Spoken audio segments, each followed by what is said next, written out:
We are back with Ashley Sorensen talking about her self-love calendar.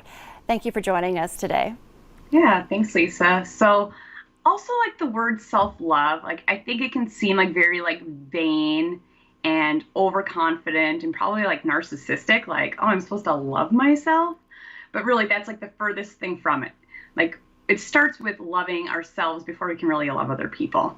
So, I think a lot of times we think that negative self-talk, like we kind of just brush it off, but really, that is not loving at all. Like we wouldn't want to be friends with that person. So, you know, don't worry. It's not vain. It's not conceited, but to love yourself. So, take that time. And yes, so my calendar for the month, it's the shortest month. It's the month of love. It's my birthday month. So I really love February, other than the weather. But I wanted to just take this time to like, let's focus on like really starting at the root and loving ourselves. So, we started off January, maybe really strong with all these resolutions and we were super motivated. And now 31 days later, here we are at February, and maybe it's getting a little hard. And now we're being really critical to ourselves too. So it's time that we need to like focus inward and love ourselves. And I think we could all use a little bit of guidance in it.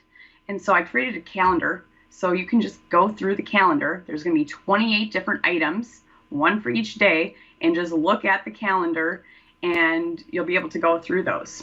Now you gave us the daily self check. Yep. What are some other examples of different challenges or different ideas for the every day in February?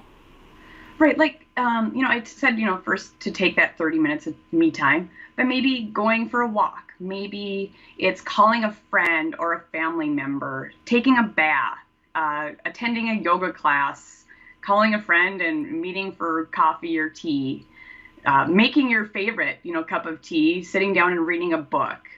Or, men, call up your buddy, go out and have some lunch together, but like set that intentional time.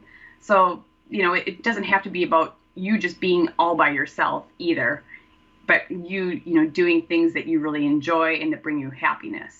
And I know you said this is for men and women, and you brought up men. It's important to include them for sure. But I'm going to bring it back to the ladies. I feel like moms especially struggle with this when we're taking care of everybody else and we forget to love ourselves. Right. It's hard to pour from an empty cup. And here we are giving, and it's really hard to receive. So we really need to, stop, slow down, and allow ourselves to receive love from ourselves, and so we can receive love from other people too. I love that. Yeah. You know what? I want to make sure, how do people find this self-love calendar and follow you as well online? Right. So you can go over to Facebook, and it's the Buff Life Community. And Buff actually stands for Believers Uniting Fitness and Food, just a side note. And then you can also go to my website, eatlivebebuff.com, and then there should be a little sign up there, and just you'll get on the newsletter, and I'll just send you the calendar for the month. I love it. Love yourself. We're not talking today about finding that perfect mate, that perfect Valentine. We're just talking about showing yourself a little self-love. I love it. Ashley Sorensen, as always, great to visit with you. Thank you, Lisa. Stay with us. Coming up next, our next guest is a strong advocate for teens and young adults who are on the autism spectrum. She's here to champion their fight for employment equality and let us know how you can help. That's next.